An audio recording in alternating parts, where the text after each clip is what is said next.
Assalamualaikum warahmatullahi wabarakatuh. Halo semuanya, pada video kali ini kami akan membahas terkait aplikasi dari dot product vector pada game di bidang informatika. Nah, sebelum kita masuk pada topik tersebut, kita akan membahas sedikit teori mengenai vektor dan dot product vector. Vektor merupakan elemen yang sangat penting dalam pengembangan grafis dan game pada bidang informatika. Nah, salah satu operasi yang dapat kita lakukan dari dua buah vektor yaitu dot product atau hasil kali titik pada vektor. Misalkan kita memiliki dua buah vektor, yaitu vektor A dan vektor B, di mana komponen dari vektor A yaitu AX, AY dan komponen dari vektor B yaitu BX, BY.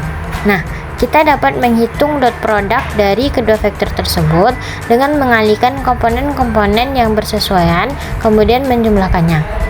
Nah, pada kedua vektor tersebut dapat kita peroleh atau kita dapatkan hasil dari perkalian titik antara vektor A dan vektor B, yaitu AX dikali BX ditambah AY dikali BY.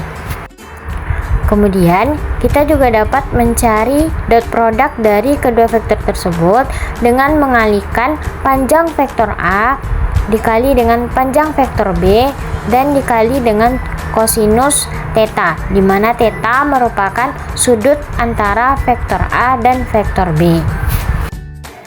Dalam banyak kasus pengembangan game, angka spesifik dari sebuah vektor itu tidak terlalu penting.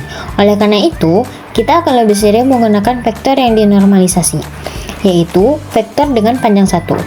Normalisasi berarti mengubah panjang vektor menjadi 1 tanpa mengubah arahnya. Hal ini juga disebut dengan unit vektor. Nah, untuk menormalisasikan vektor, kita cukup membagi setiap komponen vektor dengan panjang vektornya. Normalisasi ini sangat penting dalam pengembangan game karena jika dua vektor A dan B sudah dinormalisasi, maka nilai dot produknya pasti berada di antara negatif 1 dan 1. Nah, rentang inilah yang membantu kita menentukan apakah pemain berada di depan atau di belakang musuh, apakah turret sudah mengarah ke target, dan banyak logika game lainnya. Untuk lebih jelasnya, mari kita perhatikan gambar berikut ini. Perhitungan dot product dapat memberikan informasi kepada kita tentang hubungan arah antara dua vektor.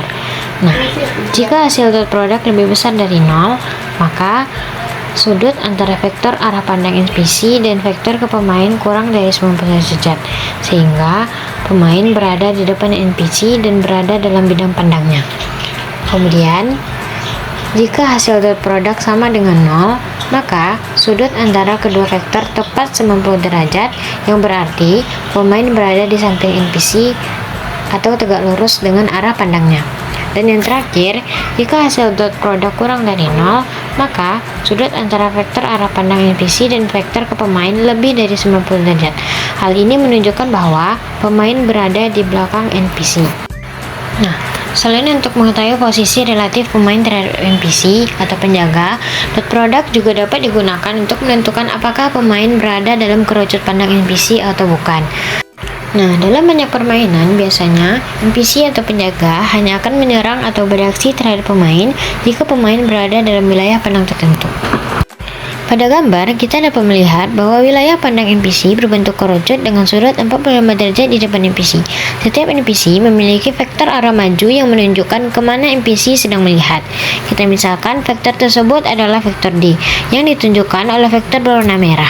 Sementara itu, vektor dari NPC ke pemain kita misalkan dengan vektor V yang ditunjukkan dengan vektor berwarna orange, menunjukkan arah NPC menuju posisi permain.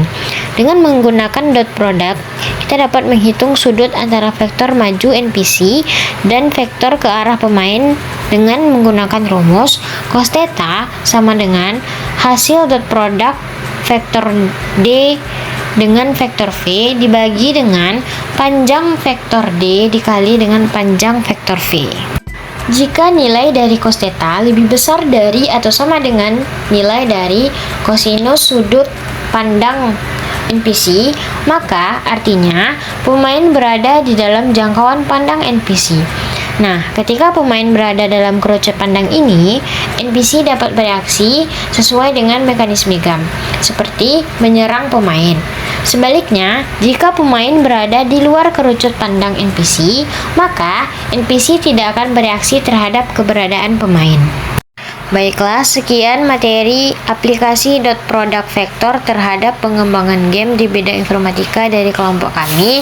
Semoga apa yang kami sampaikan dapat dipahami dengan baik. Mohon maaf atas segala kesalahan. Wassalamualaikum warahmatullahi wabarakatuh.